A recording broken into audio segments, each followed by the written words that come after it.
Election commission of ইন্ডিয়ার chief ঘোষণা দিলেন আগামীকাল থেকে ওয়েস্ট বেঙ্গল, গোয়া, গুজরাট, মধ্যপ্রদেশ, কেরালা সহ 12টি রাজ্যে এসআইআর শুরু হবে। এখন তারা কোথায়? তাদের বক্তব্য শুনতে আমার ইচ্ছে করছে। যারা বলেছিল পশ্চিমবাংলা এসআইআর হতে দেব না, করতে দেব না, তাদের অবস্থান কি? আটকাতে পেরেছে? আমি ডে 1 থেকে বলে আসছিলাম, যখন এসআইআর নিয়ে চর্চা হচ্ছিল, যে এসআইআর নিয়ে আপনারা আতঙ্কিত হবেন না।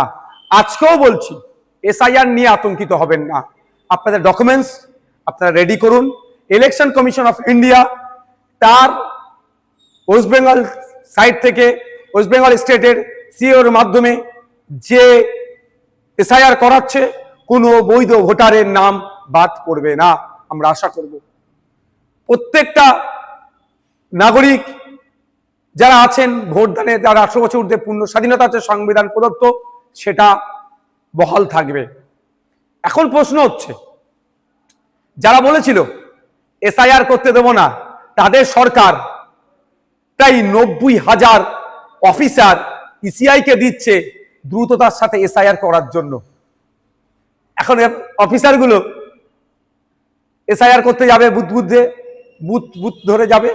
আমি অনুরোধ করব আপনাদের কাছে, এটা নিয়ে কেউ উত্তেজিত হবেন না। কারণ এই অফিসার যারা যাবে, তাদের আপনারা একটা বিষয় নোট করে রাখবেন, সেটা তার নাম, তার কন্ট্যাক্ট নাম্বার, সে কোন ডিপার্টমেন্টে চাকরি করে, আর তাকে এসআইআর এর জন্য ইনক্লুড করা হয়েছে তার প্রমাণপত্র আপনারা নিয়ে রাখবেন। যদি অফিসার কোনো বৈধ ভোটারকে ডি ভোটার, ডাউটফুল ভোটার, অবৈধ ঘোষণা করে, তার বিরুদ্ধে আইনত লড়াইয়ের একটা জায়গা থাকবে। এই লোকটি কে ছিল, 1 নম্বর কথা। দ্বিতীয়ত, কেউ যদি আপনাদেরকে উত্তেজিত করার চেষ্টা করে, আপনারা কারো কথায় উত্তেজিত হবেন না। কারণ 2021 নির্বাচনের সময় তৃণমূলের নেতারা বলেছিল, সেন্ট্রাল ফোর্সের সামনে গিয়ে, সেন্ট্রাল ফোর্সকে আটকাতে গেলে ঘরে যা আছে, খুন্তি, ঝাঁটা, জুতো, কুদাল, এইসব কথা অনেক বলেছিল, গিয়ে দাঁড়াবে ওদের সামনে। এই করতে গিয়ে শীতলকুচিতে সেন্ট্রাল ফোর্সের গুলিতে 4 মানুষ মারা গিয়েছিল। আজকে 4 বছর অতিবাহিত হয়ে গেল, এখনো কিন্তু বিচার পেল না। তাই বলবো, কারো কথায় উত্তেজিত হয়ে এই ধরনের ভুল পদক্ষেপ নেবেন না আপনারা। দেখুন, এটাতে বেশ কটা স্টেপ রেখেছে। প্রায় 1 মাস বুথ লেভেল অফিসারদের কাজ হবে বাড়ি বাড়ি গিয়ে এইগুলো সার্ভে করা, এই নির্দিষ্ট প্রক্রিয়া সম্পূর্ণ করা। তারপরে পাবলিশড হবে। পাবলিশড হওয়ার পরে প্রায় 1 মাস, হয়তো কারো যদি নাম ইচ্ছাকৃত হোক, অনিচ্ছাকৃত হোক, বা ডিস্টার্ব বাদ পড়ে বা ডিস্টার্ব হয়, সেক্ষেত্রে তার বলার সুযোগ, অভিযোগ জানানোর সুযোগ পাবে। একটা অনেক টাইমের এটা একটা প্রক্রিয়া আছে।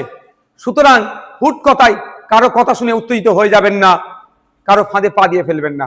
এবার আমি উদাহরণস্বরূপ বলছি, আমার বাড়ি জাঙ্গিপাড়া বিধানসভার ফুরফুরা শরীফ অঞ্চলের 90 নম্বর বুথে, আর আমি চিৎকার করছি, আপনার বাঁকুড়াতে অমুক বুথে নাম বাদ পড়েছে, বীরভূমে অমুক বুথের নাম বাদ পড়েছে।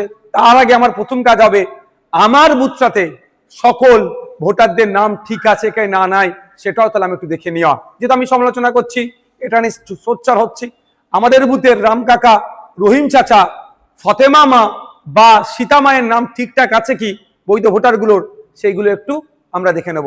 যখন বুথ হয়ে যাবে, অঞ্চল দেখব সবার ঠিক আছে নাকি। অঞ্চল হয়ে গেলে বিধানসভা, বিধানসভা হলে জেলা, জেলার পরে রাজ্য।